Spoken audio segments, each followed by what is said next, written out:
Hello you, welcome to Geekism. We're going to finish off our log flume today. That's right, we're heading back over to Pirate to finish off our log flume. But first of all, I thought I'd give you a little nice overview of the place. Lots of gaps, lots of areas still to fill. But you know what? It's starting to look a little bit like a real theme park now, I think. I mean, it's it's very over the top, it's very Disney, it's very, very highly themed. But overall, I think it's actually starting to take shape. But what we need to do is add a few people to our Hall of Patrons. It's the start of the month, and we have a whopping 5 people to add to our list today. Let me just bring up my list. There we go. So we're going to jump into here, into our Hall of Patrons, and we're going to finish these off. First of all, our juggling jester over here is actually going to be Kitty Claw. Should have been added on last time. I'm afraid I missed you, but you pointed it out to me very nicely. Thank you. So you're now added in. We've got 4 more here. These are completely random. I actually love how these have worked out, though. We've got the Idle Pirate, Hat-Tipping Cowboy, and then we've got these two having a bit of a battle. Originally, they were just randomly picked, but I thought, Joe, I'm turning them into each other. They can have a little fight. So let's move our way across here. First of all, thank you very much to Peter West. I'm going to add you in there. Next up, we have Phil 83B. A specific name. Make sure I've got it right, Phil. There we go. Thank you. Next up, we have music. Oh, we'll do it this way. Music fan number 4. There we go. Thank you. And last but by no means least, we have Luke Christian. There we go. Just make sure I'm spelling this right. Luke Christian, Music Fan 4. You got a bit of beef with each other, so please keep it cool in Discord. But there you go. There is our Hall of Patrons. Remember, if you would like to see yourself in here, or if you'd just like to support the channel in any way, you can do so over at patreon.com/geekism. Right, let's head over to our log flume. Can we see it from here? Yeah, we can see the drop from over there. Let's go over and see what's going on. So I'm calling this video a sound and lighting pass, and there's actually a little bit more going on here than just that. There's one area still in the log flume that we haven't finished, and it's something I was holding off to do until we had the display sequencer. You'll see it's a little area here. It's at the top of the first major lift hill before it drops down into the main sort of show area where there is the pirate battle and the Kraken as well. So here is the area. It's pretty small. What I wanted to do is really open it up and create a sort of jungle thunderstorm. That was the idea, and it was something that came to me when we had the display sequences dropped in. I thought, Joe, this is something we're going to be able to create with display sequences that would have been really, really tricky to do with regular game triggers. So I've placed up some triggered events in a moment, but first of all we need to fill the area in itself. You'll see what I'm doing here is trying to make it so that we can add water into the area. I didn't spend too long trying to do this because you can't really see the water in the dark anyway, so I wasn't too fussed after a while. But I did want to use these awesome wooden doors to kind of make the drop a little bit secret, really, so you couldn't really see what was going on in the main area until just before it happens. So it's a case of placing those doors in and then using the terrain tool to kind of to squeeze them in, so to speak. The lighting I've got here at the moment is all temporary lighting. It's basically just to light the area up. There's a few ways that you can do this. You can either build outside, if you're building underground that is, you can either build outside and sort of drag the space in.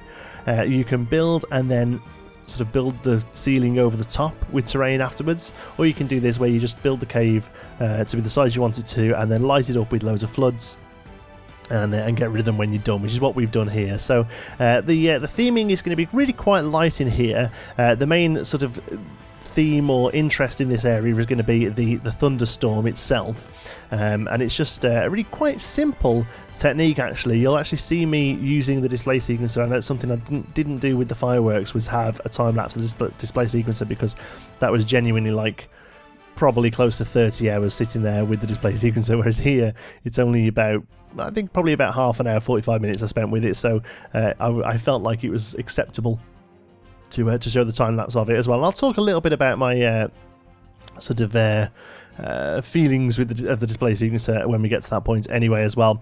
Here, a little set piece just to kind of break up the monotony of foliage, which is going to be a lot of foliage in here as well. A very standard set piece. I've used it a couple of times throughout the park, I think, but I don't think I've ever done it really close up. It's just something that I think personally looks really good, using that wall hanging skeleton in the ground there with a sword in him, like he looks like he was about to get the treasure, but somebody just got there before him. The treasure chest is full though, so for some reason they didn't actually take it. They just were happy to kill him. One thing I had to fight with, you'll see a little bit later on, I try a few different options, is the fact that this is in a cave, but really the idea is that it's outdoors, there's planting, and it's something we've had a problem with throughout the ride. There are ways of getting around it. You can build the area much bigger so that the edge just sort of gets lost in the darkness, but eventually I just kind of felt, you know what, on these kind of rides you can occasionally see the back wall, and it's not something that I'm really going to let myself lose any sleep over. So, occasionally you'll see a bit of the wall here. It's not too bad on this area because this could just be sort of like an overgrown, very lush cave, with water running through it. So, not too worried about that overall.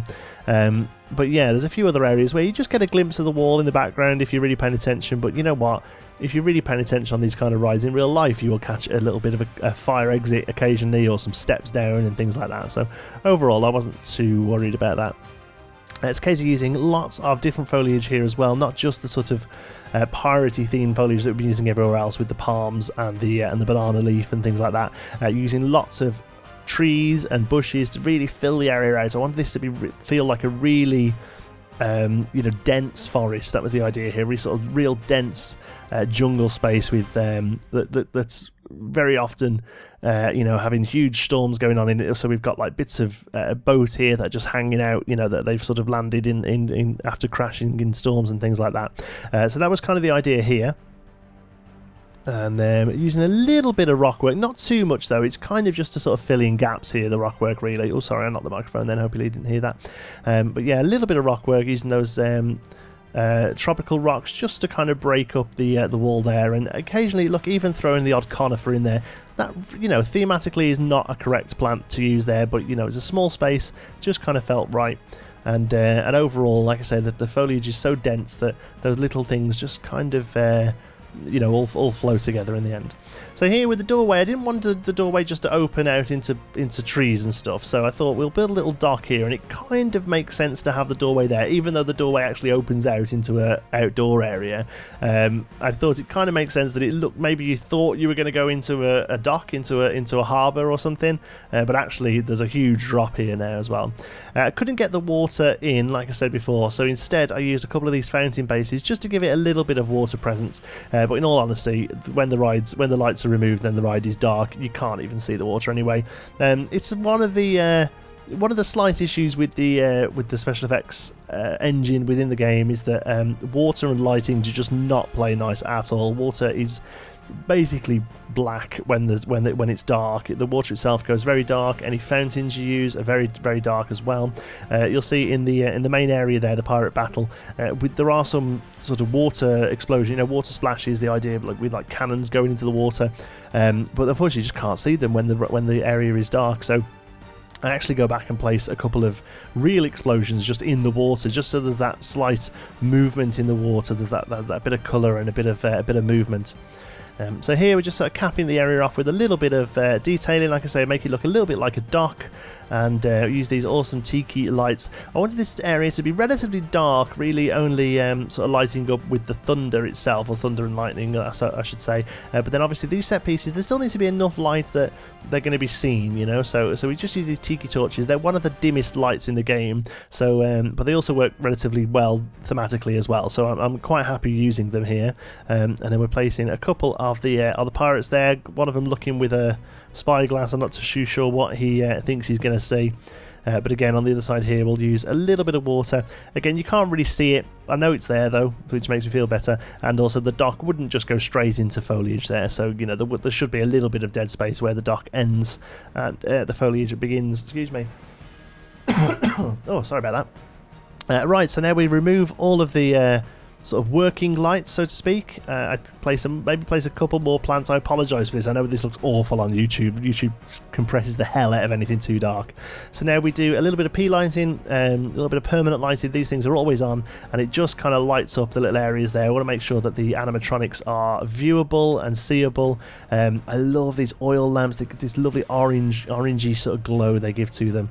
I think they end up working really well. And then little areas as well, just where it's really, really quite dark, we go through and place a few of these tiki torches, just so there's a little bit of ambient lighting there throughout the ride. But as you'll see in a moment, the main bit of lighting comes now, I think. Here we go, we're starting to place them in now. The way I worked through this, I watched a few thunderstorms on YouTube, and it seems that the lighting kind of sort of moves through the sky, so to speak. You know, you get those sort of fork lighting, but even if you can't see the fork, the actual sort of flashes of light move through the sky. So that's what I wanted here. I've sort of broke the lights into sections of like 3 or 4 at a time, and there's 3 sets of them all together. Play a display sequence just down the bottom there, and now it's a case of going through and selecting the first 3 lights, I think, making a group out of those, selecting the next 2 or 3. You'll see me test them. You might not see them test here because they're going so fast. You might not see them testing, but what we're going to do at the end of this video, because this is a bit specialist, we're actually going to do a quick live section, a quick sort of real-time section where I go through this and show you a little bit more detail as to what I've done here. But here we've got 3 sets of lights, and it's basically just knocking those off a little time-wise so that they all go off, 0.1 of a second after each other, and the sort of lighting then sort of runs through the area, and then we break it up into different sections, and they go off randomly. I say randomly, I've set the times, but almost randomly. They go off something like every 8 seconds or something like that. And then we go through now and see if there is a thunder sound effect built into the game. Luckily there is, because I didn't really want to go and find a decent royalty-free thunder sound that I could use. The good thing about this as well is you can change the pitch of the sound as well. So what we actually do here is, rather than just placing one speaker down, we actually build them into sets of 3. Each of the speakers themselves have the thunder sound effect on them, but we change the pitch slightly on all of them, so that each time I set the thunder off, the pitch changes and it just sounds a little bit different, so it's not repetitive. You're in this area for around about 20-25 seconds, and the sequence itself is around 16 seconds, so you're going to hit a loop. So you're going to hear the same thing over and over again.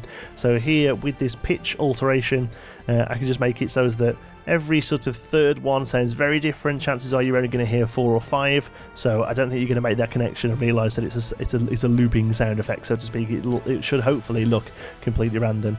So here we select all 3, so that no matter where you are in the area, you're going to hear that first thunderclap. And then we go back over, select the middle 3, so you'll hear that thunderclap, but it's going to be a little bit higher. And actually the sound changes as you go through, because it sounds like it randomly picks one of a few sound effects, which is really good. So you actually get like almost like an echoey effect through. Like I say, I'm going to go in live action. The ride is done now as well, so I'm going to be doing a point of view as well, but I'll do that in a separate video so that it's a little bit more watchable for people who maybe haven't been following the series so closely. So what we'll do, we'll jump in at the end of this and show you it live, and then we'll do a separate video with a POV. So here I thought about filling the whole place with stars, and I wasn't massive on the idea because I thought, you know what, they're a little bit too busy, and they look a little bit too sort of space starfield as opposed to just the night sky, and also it would have been a big job. It would have taken quite a while. I managed to get away with not having to do it because those absolutely soak up any light that hits them, and it makes the thunder effect completely, or the lighting effect even, the lightning effect, excuse me, completely superfluous. You can't even see them when those are there, which means I got away with not having to do it. So again, we've now just got a cave that lightning happens inside of, so it's weird, but we'll go with it. Here I just wanted a little bit of detailing on the lift hill. The other lift hills, to be honest, aren't as well detailed as this, and maybe you could probably do with having another little pass at them, so it might be something that I end up going back over again in a future video perhaps. But at the moment I kind of wanted to cap off the log flume, cap off the pirate area altogether, to be honest with you. So once this area is finished, we'll finish off the dueling coasters, and then we're near enough done with the pirate area there as well. So changing the colours very slightly here, just to give them a bit of variation, a little bit of height changing in each one of them as well. These are meant to look like they're sort of been put there to hold the roof up, it looks like the roof's falling down, so we just do a couple of them and then hold them up with some sort of ballasts there as well, and then also these give us great opportunities to hang lights from as well, so we can have a little bit of lighting as we move up the lift hill. And there really isn't really much else going on here then. The last thing we do then is actually a full sort of sound and lighting pass. So we go back over the first area of Tortuga and add in some of the new sort of idle animatronics. We go in and place music throughout. So unfortunately the video is just going to show me putting down speakers. But again, like I say, you'll see in the POV that we do all the different sort of music. You can select the ride itself to have music, which is good because it plays it very clearly throughout and you don't get any sort of dead spots. But it does only mean that you're allowed one track, and here we've sort of got 4 or 5 different very specific areas that I really wanted to have their own sort of theme, so it is a case of going through and placing lots of different speakers in all of them. I wanted a shipwreck there, and that's something I mentioned ages ago in a video. Here I'm just following the track itself and then realised that this area needs capping off as well, although I might do a little bit more detail here as well, some few air conditioning units, things like that. The people who create this park would have been very aware that on the large drop there that you're going to be able to see the top of this, so which is why it's decorated in a stucco style as opposed to just being like a metal box, is what you would expect in some of the other builds we've done. So I wanted to still look a little bit piratey, and we might even put a little bit more detail on top of there with some bushes and things like that. And obviously the terrain all around the ride still needs a pass as well, but I'll be doing that as part of the dueling coasters. Here as well, this area here needs to be sort of sanded off and having a few bushes and things like that. At this point I realised that the ride is actually broken down and there are about 30 odd people hanging around on it. At one point I actually fired all the staff when I was recording the fireworks video, because they would wander past and go like this and it was really annoying, so I actually removed all the staff. So that ride has been probably broken for a good 8 or 9 years in game time, so those people on the back of it must be really fed up, but I wanted to clear it out so that we could ride it in a moment and actually get the POV. So here we are getting some ambient sounds. First of all, there's some really awesome ambient tracks in this game as well, so here I'm trying to decide whether or not there's one that's I think called something like Pirate Dungeon, to be honest. There's another one that's like Cave as well, for like the fairy tale one. That's the one I go for in the end. It sounds a little bit more suitable, a little bit more interesting. I had to shoot up to the Rocktopus ride there because the music from it you can hear in this ride. So while I'm trying to get this beautiful ambient sound and really sort of like spooky feel to it, all you can hear is do from the Rocktopus ride above. So I ended up having to turn that ride off as far as the sound is concerned anyway. But I think it's fine, something I can live with, to be honest with you. So here there's an ambient track called Ship at Sea or something like that, and it's sort of lots of rigging being pulled and you know, ropes being tightened, all that sort of stuff. Here we are placing in a few of the explosions, like I say, just to kind of break up that huge sort of black sort of area that is the water. Here we set that onto a loop so it constantly goes. And finally, like I say, just a little bit of work here. The ambient sounds really come alive here. There's loads of really great ones. There's a pirate dock. There's a busy pirate tavern. There are sword fights, which we've put in as well. So even though you can't see a sword fight taking place, you can hear one as you're coming through this area. I had so much fun doing this, and it's been the first ride I've really been able to do it with, because all the others, you know, are sort of coasters or flat rides really. This is our first real theme ride I mean, you can kind of include the go-karts, but obviously that's the only thing you're really hearing there is the engine of the go-karts. This is the first one where we've been able to do a real good sort of sound and lighting pass on it and really sort of build up some atmosphere, so it's been really good fun doing it.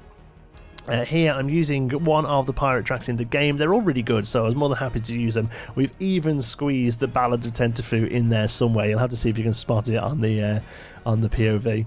A couple more animatronics here. There's a couple of guys who aren't really that bothered that their friends are fighting, I guess. The guy just sitting there idle drunk. I really wanted that one guy hanging over the balcony, because that's very Pirates of the Caribbean style. And finally we add some music to this area. This is the sort of big pirate battle, so we wanted something really rousing. There's a track called something like, I can't remember what it's called now. I can't see it on my screen because when you do these voiceovers the screen's quite tiny, but something like the Ballad of Pirates or something. I don't know, but it's really good, really anthemic, and fits the area really quite nicely. The thing is, we needed quite a few speakers here because it's a very big area, and the music gets a little bit lost, so actually go through and have to add quite a few here, and I add them all just sort of right up against the track here, so that, you know, on the POV you're going to hear it nicely. And then finally, our final area, with Captain Lockjaw there, happy as Larry with all his goodies and wares. So here we go, Dead Man's Tale, a water adventure. He is near enough finished. Like I say, still be a little bit of detailing over this side around by the splash zone and all that, and then obviously this whole area here will have a bit of a terrain pass as well, so we'll make it look a bit more like this one does over there, which is looking pretty good.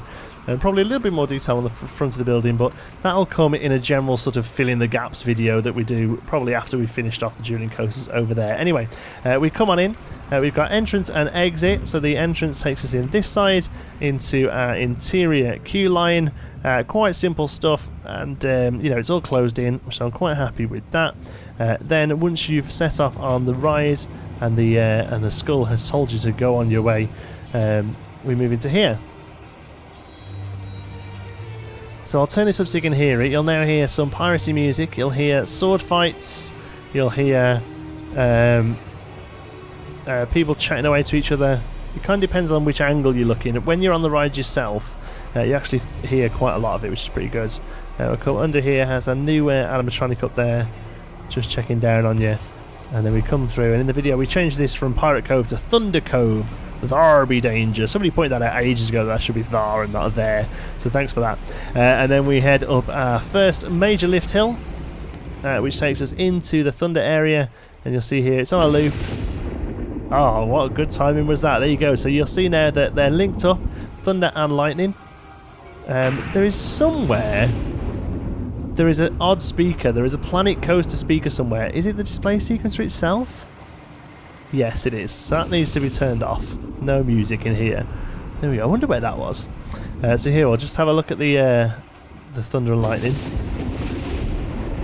There you go. So, like I say, the idea is that it looks random. It's actually like 3 or 4 different sets of fireworks and of thunder, and they go off every sort of 8 to 10 seconds. Have a look over here as well. Yeah, pretty happy with that. I think it's turned out quite nicely. And then we have a door here that I don't think I actually triggered. I think it's just going off at the minute. I have to go back and fix that. But this then takes us into our major area here, the Pirate Battle. You don't see any of this when you're on the rides.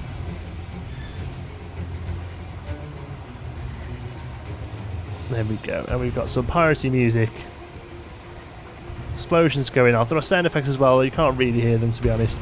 And then here's where the Kraken pops up. Sounds good. Look, nice bit of light in here.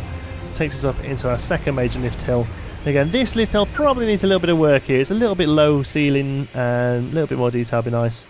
Then we come up to the outdoor bit of the park. Get a great view of the castle there right ahead of us. Great view of the rest of the pirate area and the western even in the background.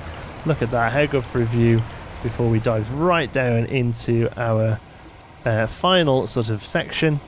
Very sort of Splash Mountain style there. There is a little bit of decoration here. You never see this because when you're on the ride you don't stop splashing until about here, and then you quite quickly come into this area that looks pretty good at night. Unfortunately the roof here is not thick enough. It looks pretty good at night. Yeah, cool glows, but in the daytime it looks pretty good as well.